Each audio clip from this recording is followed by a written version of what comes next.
tuloy-tuloy ang pagseserbisyo at tuloy-tuloy ang balitaan kasama si May Binauhan sa Operation Tulong mula Lunes hanggang Biyernes.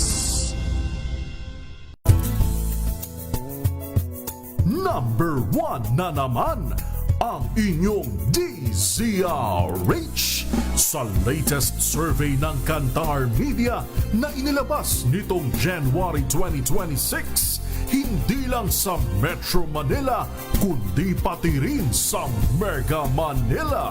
Patunay na DZRH lang ang inyong tunay at totoong pinagkakatiwalaan.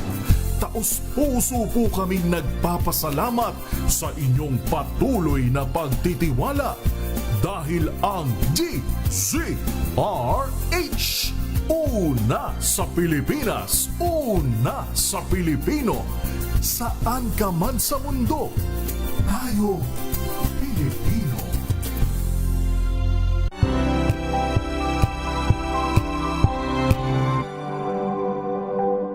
Hello, Washi! Laundry day na naman! Yay! Anong meron? Mancha ng chocolate, putik, may libag pa. Kaya natin yan! With Pride Washing Machine Detergent, may triple stain-away formula. Tanggal ang makapit, madikit, at malupit na dumit mancha. Kaya easy-easy ang labada. Mula noon hanggang ngayon. All you need is pride. All you need is pride. ACS.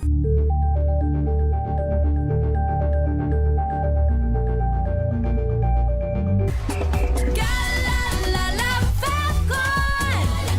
Galalala Falcon. Ang bango ng sampayan. Tara na magsayawan. Calafabcon, amoy nakaka-joyful.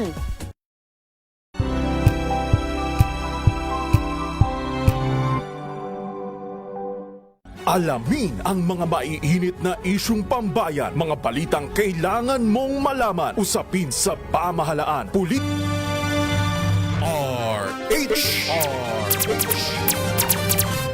Pilipinas ang oras, alas 8:32 ng gabi.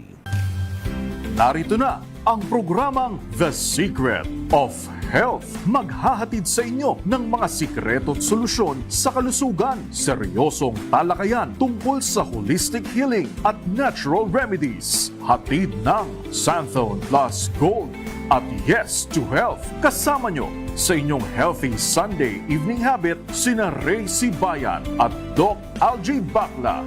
The Secret of Health.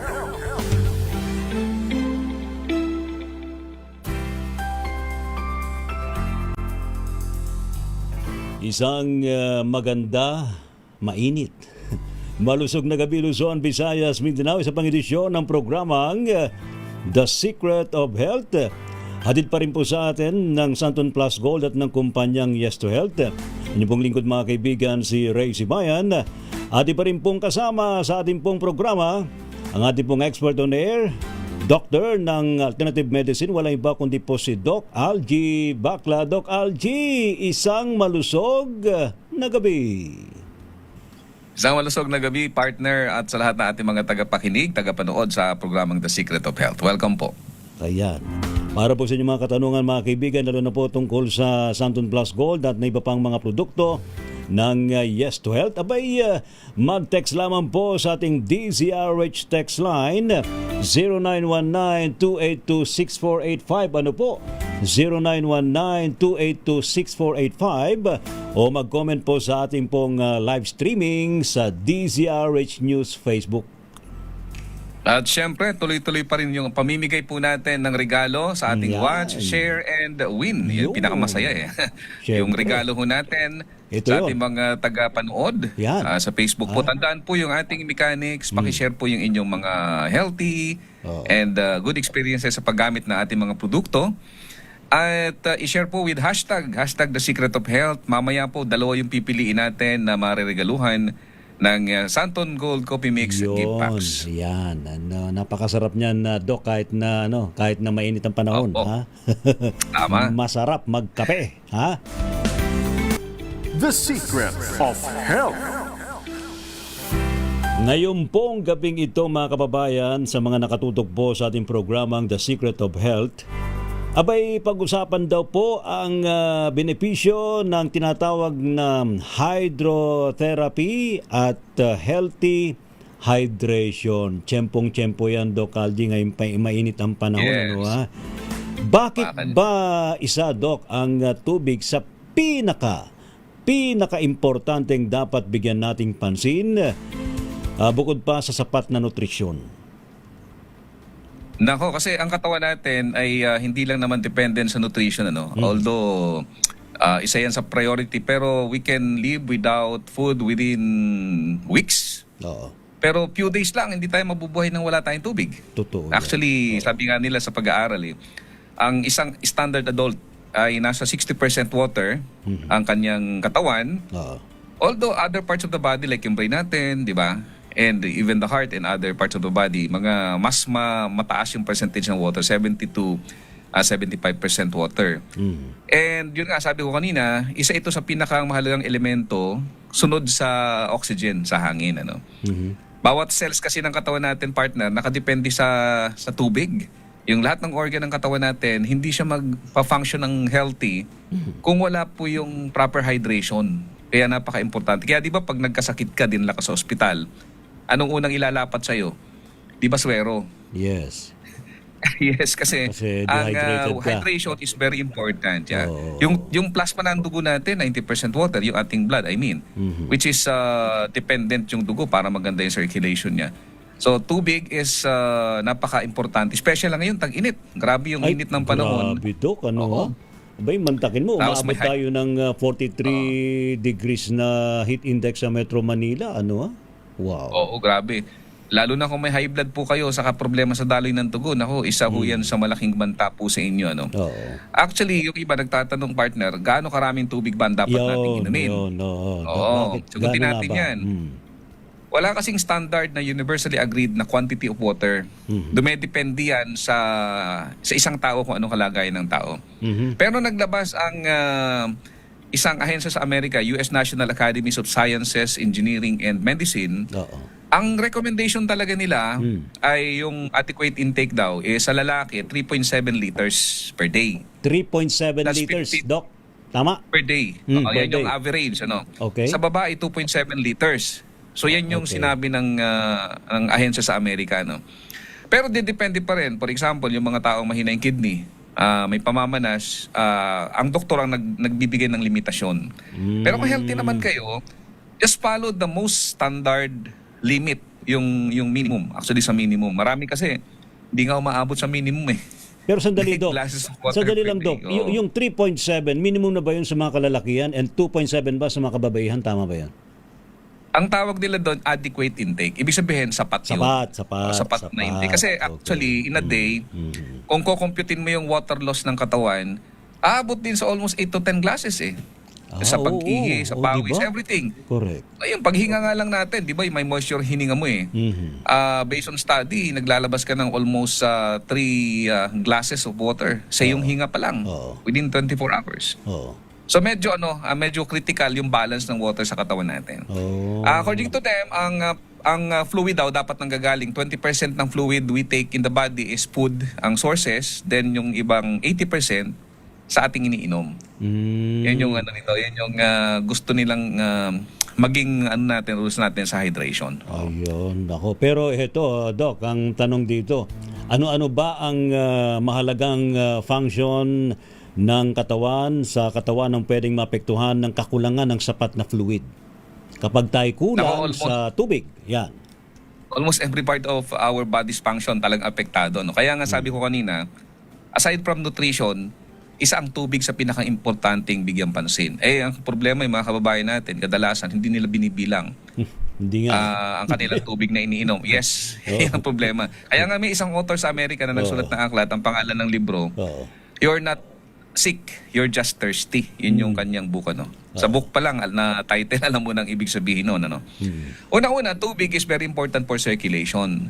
Since yung daloy ng dugo natin, purpose niyan is to bring oxygen, nutrient to every part of the body natin. Yes. Pag kulang ka sa tubig, hindi maganda yung viscosity ng blood natin.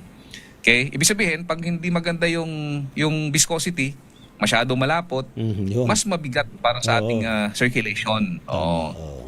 Iyon yung una, pinaka-importante. Pangalawa, temperature regulation. So lalo sa panahong ito ngayon, na ang heat index, for example, lumabot ng 40 degree. Oo. Yung heat index na yon, pwede mong ma-achieve sa internal body core temperature mo. Yung ganung temperatura, para kang may lagnat na kahit wala ka namang infection. Totoo yan. At Oo. delikado yun. So, ang katawan natin is automatic partner. Kapag ikaw ay dumating doon sa critical point of body temperature, automatic magkakaroon ka ng pawis. So, yung pawis na yon, yun ang mechanism to cool down our system. Kasi pag hindi ka nag-cool down, just imagine, sa temperatura na more than 40 degrees Mag-overheat Celsius. ka. Oo. Yes, yung itlog naluluto dyan eh. Oo. Yung cells natin at yung egg, No. is hindi naglalayo yan. yung cells ng katawan natin. So yun. So kung wala kang sapat na dami ng tubig sa iyong katawan, Oo. hindi mo ma-regulate ang iyong body temperature. Kaya yung mga hindi na pinagpapawisan dyan, baka po dehydrated po kayo. Yun. Okay? Nako. Another thing, mga kababayan, Isa is pa, Doc. yung Sige. cellular function natin. Kasi yung cells natin, nag-i-intake siya ng nutrients, then nagtatapon siya ng toxin. Without enough fluid in the body, hindi mangyayari ng maganda yon. So, ang mangyayari sa cells, mas madali siya manghihina, mas madaling mamamatay. Kaya kitang-kita mo yung dehydrated eh. Ang tandang tingnan. Yung skin, Tuyot. kulupot, eye. Tuyot. Di ba? Tuyot. Yan. So because yung cell hindi na healthy, hindi na siya malakas because of dehydration. And next is yung brain function. Alam nyo ba na ang utak natin nasa 73% water? Wow. Yan ang unang-unang makakaramdam kapag ikaw ay may dehydration, pag kulang ka sa tubig. And the basic sign that your brain is actually not okay because kulang siya sa tubig is yung mga headache. Okay? Pwede ka makaramdam din ng mga Ay, sabi mo pa, numbness, Doc. parang exhaustion, parang hindi mo maintindihan na nangyayari sa katawan natin. O, sabi sa Nangyayari ngayon pag-aaral, yan, Doc. Nangyayari ngayon yan, ha? Yung sumasakit ang ulo natin, ha? Oo. yes, kadalasan Grabe. yan ngayong summer. Oo. Sabi nga sa pag-aaral even 1 to 2% ng dehydration, pwede kang magkaroon ng ng panghihina, confusion at headache.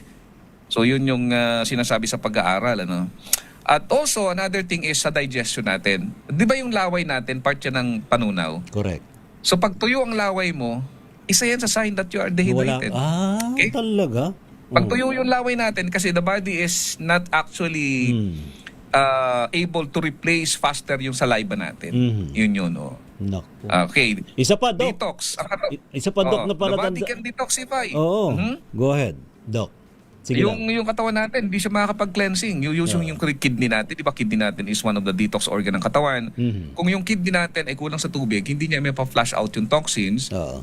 at pwedeng tataas yung mga acids ng katawan natin. And also, yung lubrication ng joints natin. Yan. Kapag Yung fluid ng joints natin, tubig yan galing sa fluid na kinakain na iniinom natin. Oo. So, makikita natin napakalawak ng pinsala kapag kulang ka talaga sa tubig. Isa pa, Doc, na palatandaan daw na kulang sa tubig. Pag manilaw-nilaw ang jingle. Yes, alam mo sa ibang bansa nung minsan nakapunta kami pag punta mo sa CR, pag ihi mo may nakapaskil doon yung color of your urine. No. Pag ang ihi natin is dark yellow to orange, Oh. ibig sabihin, huwag ka na magtanong. Huwag ka na magtanong. Take at least 1 to 2 glasses of water. Kasi ibig sabihin masyado nang mababa yung water balance ng katawan natin. Yes. Yun ang dapat nating tingnan. Ayan, nako. Pero heto, Doc Algie, bakit daw ho ba madalas hindi natin napapansin na dehydrated na para tayo? Ayan. Yun yung magandang punto na gusto kong maibahagi. Sige nga, Doc. Yung dehydration kasi meaning, yung katawan natin losing more fluid than kung ano yung pinapasok. Kumbaga sa bangko, parang ang dami mong withdraw, walang deposit. No. So, hindi mo agad siya mapapansin kung hindi ka aware sa signs. Actually, alam mo yung iba naghihintay ng uhaw. Pag nauhaw, saka sila inom. Pero alam nyo ba na kapag ikaw ay uhaw, meaning you have a mild dehydration. Kasi yung signal ng katawan natin, hindi siya proactive, parang reactive . So pag nauhaw ka, meaning dehydrated ka na. At you need more replenishment. Kasi yun nga yung yan ang nakakalungkot kasi ang uhaw is sign that our body loses 1 to 2% of body fluid. So you need to take replenishment ng tubig. Saka yung iba pati, pag halimbawa nasa aircon ka lagi, o umiinom ka ng something sweet and cold, it tricks your brain na akala mo hydrated ka, pero sa Yung totoo pala hindi. Yes. Oo. At ang severe dehydration, yun yung nagbibigay ng mas malalang symptom. Pero pag severe dehydration na, medyo mahirap na yon. Kaya kinakailangan talaga, huwag nyo nang hintayin na magkaroon ng any sign. Sabi ko nga, yung inyong water requirements for the day, ilagay nyo sa isang container, isang lagayan, isang canister, at inumin mo, ubusin mo yun within the day. So, For example, yung sapat na ba tubig. yun, So, Doc? Sapat na ba yung isang malaking container sa isang araw para magkaroon tayo ng tinatawag na sapat na tubig sa katawan? ito rin lang para tawag dito makatotohanan lang. Kasi kahit sabihin natin ganito karami, minsan yung iba, ni 4 glasses nga, hindi nila nainom eh. Oo. So, i-reach na lang yung pinaka-minimum required na 8 glasses of water, equivalent to 2 liters. Oo. Pag na-reach yun in a day, hindi na kayo masyadong namimiligro sa dehydration. Pero kulang pa rin yun. 2 liters lang yun eh. Kulang pa rin. Actually, depende sa temperatura. Tulad ngayon, mainit. Sabi nga sa pag-aaral, kinakailangan daw, pag mainit ang panahon, magdadagdag ka ng additional, at least 2 to 3 glasses of water. Mhm. On top of that, 2 liters. kung ano yung normal range na dapat mong i-take within the day Oo. para makasapat sa iyong pangangailangan. Kasi every part of the body, para makina lang yan eh. Kahit marami kang gasolina, walang problema yung gulong mo. Pag kulang sa tubig yung radiator mo, Naku po, talagang sasablay mag-overheat yung yun. makina. Oo, totoo. Tama yan. So marami tayong mga kababayan na high blood, nagkakaroon ng muscle cramp, saka bumabagsak yung electrolytes, kulang lang pala kayo sa tubig, Oo. which is preventable and manageable. Saka Doc, lalo na sa mga atleta, saka yung mga nagwo-workout dyan, mas kailangan din nila ng maraming tubig, ha? Oo. Tama po. Kasi ngayong panahon, yung tinatawag na heat exhaustion, ito yung kung saan ang katawan natin, yung temperature ng katawan, umaabot ng 40 degree, yung core temperature. Oo. Within 30 minutes, dapat ma-cool down mo siya. As much as possible, ma-cool down mo. Pag hindi mo na-cool down yung pasyente may heat exhaustion within 30 minutes, pwede magka-heat stroke yan. Naku po. So, ang heat stroke ay isang medical emergency, hindi mo pwedeng yan. Yung kayo lang magti-treat, you need to go to a hospital sa emergency. Oo. Kasi heat stroke is something na magbibigay ng potential organ failure or any more danger sa ating katawan. Ngayon maraming ganyan lalo na yung mga nasa labas ng trabaho nila. Oo. So, makaramdam na kayo ng konting hilo, cool down na. Ibig sabihin yung temperatura ng katawan is very high. Buti kung may dala-dala tayo laging tubig. So, as much as possible, pubantayan niya ngayong panahon. Kasi kahit hindi ka nakabilad sa init, Oo, pwede mainit pa rin ma-heat stroke. Totoo Yes. yun. Oo. Kasi yung paligid mo, for example, nasa isang lugar na walang puno, sobrang init, kahit nasa loob ka ng bahay, pwede kang ma-heat stroke dahilan sa pagbagsak ng fluid ng katawan natin. Ayan. Ngayon, Doc, ano bang recommendation ninyo? Yung effective daw na strategy para mapigilan ang tinatawag nating fluid loss ng ating katawan?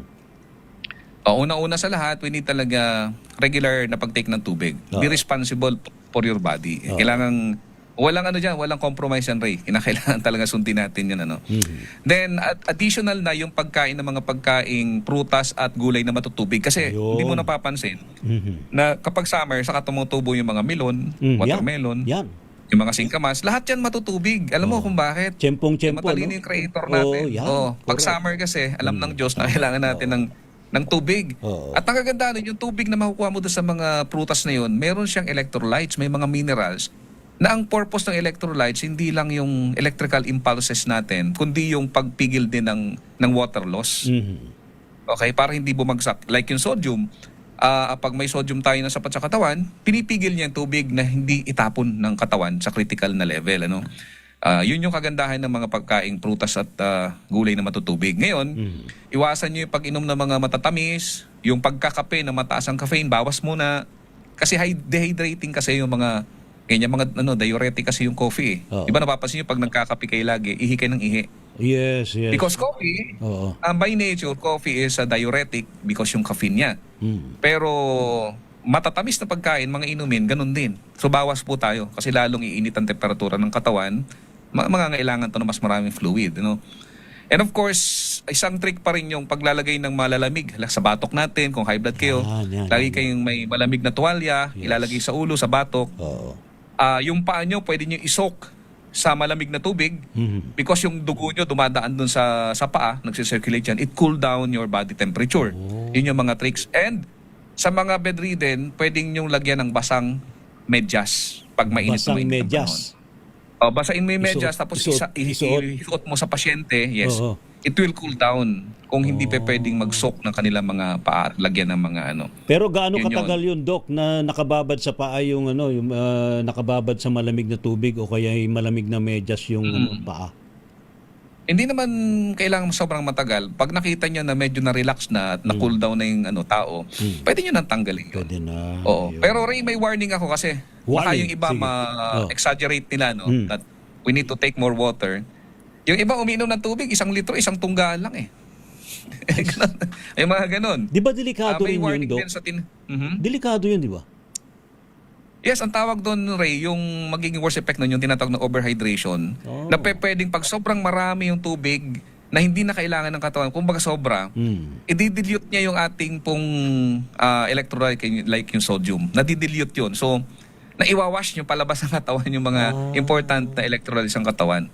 Ang tawag doon, hyponatremia. Na kung saan hindi rin maganda yon. Kaya mga maraming tao nalulunod sa tubig. For example, hindi naman sila nalunod sa ilog, pero sabihin nalunod. Bakit? Because of excessive drinking na hindi naman ito nahahandle ng katawan ng tama. So, nasa gitna lang tayo dapat. Ayan. Okay? Tama. Just follow the recommended In daily moderation. intake para mas safe tayo, especially ngayong tag-init. Kung high blood kayo, diabetic, napakahirap. Tatamaan po tayo ng possible consequences ng dehydration. Ayan. Mamaya mga kaibigan, nako may mga katanungan pa rin dito, Doc. Especially, mamaya sagutin mo itong isang tanong dito na ano nga bang advantage ng pag-inom ng supplements, lalo na sa panahon na sobrang init, lalo na ngayon, And of course, yung pong benepisyo ng ating pag-inom ng Santon Plus Gold at sa ating bagong-bagong Santon Gold Coffee Mix. Dito pa rin po sa ating programang The Secret Of health. The Secret of Health. The Secret of Health. DZRH number 1 Na naman! sa Metro Manila, pati rin sa Mega Manila. Jiro, call center agent. Puyat at stress ang kalaban ko araw-araw. Bumagsak ang katawan ko at laging nakakasakit. Pero sa healthy diet, exercise at Santon Plus Coffee Mix na may natural na energy booster, I feel healthy every day! Santon Plus Coffee Mix, mabibili sa mga butika. Ako si Rowena Munchang. Hirap talaga akong dumumi. Laging masakit ang tiyan, kaya hirap din akong makatulog sa gabi. Santon Plus Coffee Mix, proper diet at regular exercise ang nakatulong sa akin. Feeling healthy pa ako. Santon Plus Coffee Mix, mabibili sa mga butika. Mga sikreto at solusyon sa kalusugan. Dito lang sa The Secret of Health. Muli, magandang gabi ho, Luzon, Visayas, Mindanao. Inyo pa rin pong lingkod mga kaibigan, si Ray Sibayan. Muli, magandang gabi sa iyo, Doc Algie. At magandang gabi, partner. At ang programang The Secret of Health po ay handog sa atin, na Santon Plus Gold. At ang kumpanyang Yes to Health, katuwang po natin para maging always healthy at makaiwas sa pagkakasakit. Ayan, ang Santon Plus Gold po isang herbal supplement na may pinagsama pong mangosteen, mayroon po yung moringa, may garlic po yan, mayroon din po yung ampalaya at spirulina. Natural kaya wala pong side effects. Kaya naman po sa mga hindi pa nakasubok ng Santon Plus Gold, magtungo lamang po sa pinakamalapit na drugstores. Available po yan sa Mercury Drugs, sa Watsons, maging sa TGP, Southstar Drugs, sa Shopee at Lazada. At lalong-lalo na po sa Yes to Health office sa Quezon City. Maaari din po kayong tumawag sa Yes to Health hotline 0969-627-1262, 0969-627-1262. The Secret of Health. Yung iniwan kong tanong kanina, Doc, ano ba yung advantage ng pag-inom ng supplements lalo na sa panahon ng sobrang init ngayon? Ayan. Ang kagandahan ng supplement, partner, mga kababayan natin, meron kasi siya mga minerals, given kasi may extract natin, 5 yan eh.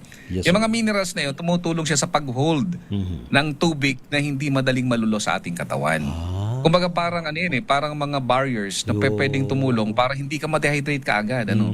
So, yun ang isang maganda nun. Saka talagang meron tayong sapat na nutrition na makukuha doon sa mga supplements natin na makatutulong naman sa overall na functions ng katawan natin.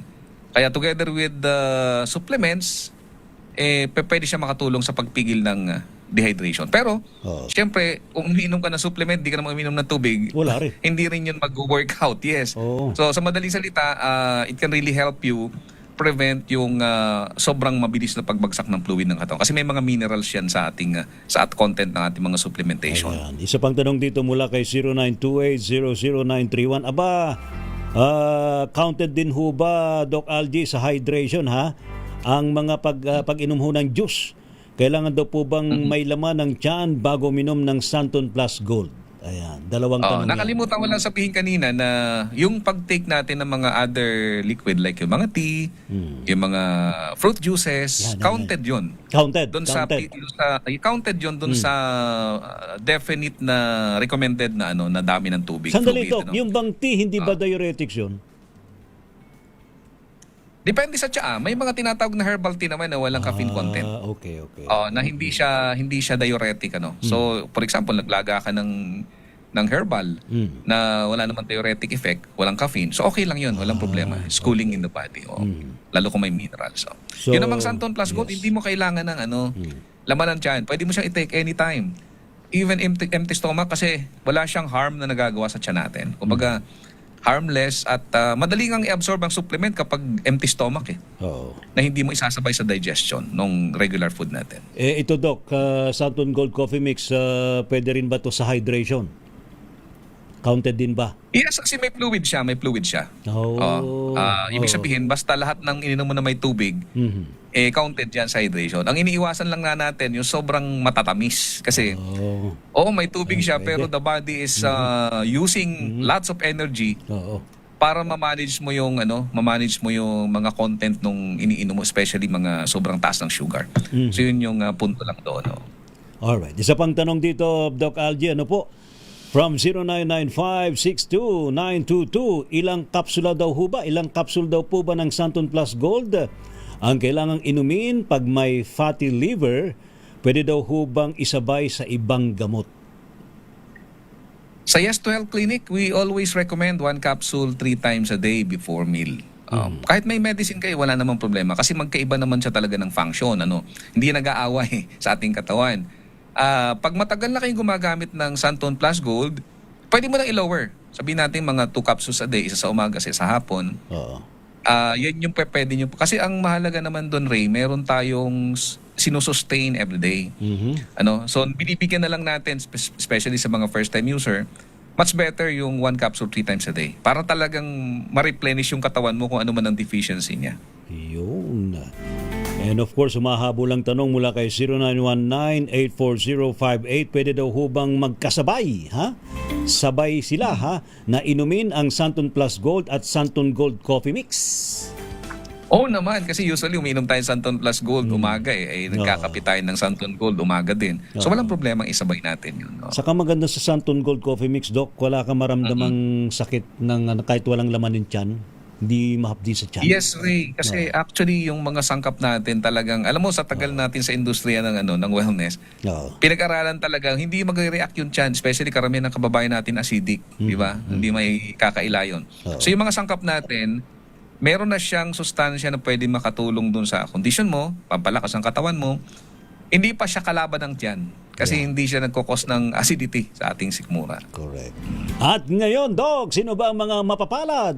Mga masuswerte makakatanggap ng libre na Santon Gold Coffee Mix gift bags? Yan, unang-una si Sir Rico Bagisi. Sabi niya, good evening po. Iba po ang hatid na dala ng Santon Gold Coffee Mix. Smooth yung energy boost, walang kaba at sobra pong nakakatulong para sa mas maging productive po ako. Wow. Yan, tapos sinasabay ko po na Santon Plus Gold. Mas doon ako napil yung complete package like good sleep, relaxed body, at magaan pakiramdam. So, salamat sir sa Sir Rico Bagisi. Congrats po sa inyo, Sir Rico. Ang next is si Ma'am Roseline Olaso. Sabi niya, since ginamit ng mama ko ang Santon Plus Gold, nawala na yung pakiramdam niya na lagi siyang pagod. Nawala din po ang high blood niya, pati ang gout niya. Napakaganda talaga. Hoping po para gift ko sa mama ko ngayong Mother's Day manifesting. Uy, maganda yan. Pwedeng panregalo ngayong Mother's Day, ano ha? Oo, tama. Oo nga. Congratulations po sa inyong dalawa, Sir Rico Bagisi at si Congrats po sa inyo. Ma'am Roselyn Olaso. Ayan. Abay, enjoy po ninyo yung Santon Gold Coffee Mix, And of course, sa mga nanalo po ng ating Santon Gold Coffee Mix gift box, abangan po ninyo, hintayin po ninyo ang mensahe mismo mula sa ating executive producer, si Binibining Pichi Gonzales. The Secret of Health. Ang bilis naman ng ating oras, Doc. Nakakabitin. Kaya nga Yan. So, ingat-ingat po tayo mga kababayan sa init ng panahon. Always drink your water. At see you again next Sunday. Yeah. Ganito ring oras At syempre, nais namin na lagi kayong healthy sa tulong ng nutrisyon Tama. at ng Santon Plus Gold. Doc Algie po mula sa Yes to Health. Magandang gabi po At mga gusto namin ma-enjoy po ninyo ang Santon Gold Coffee Mix kahit mainit ang panahon. Ayan. Salamat po. Inyo pa rin pong lingkod mga kaibigan, si Ray Sibain para pa rin po sa ating programang The Secret of Health. The Secret of Health. The Secret of Health.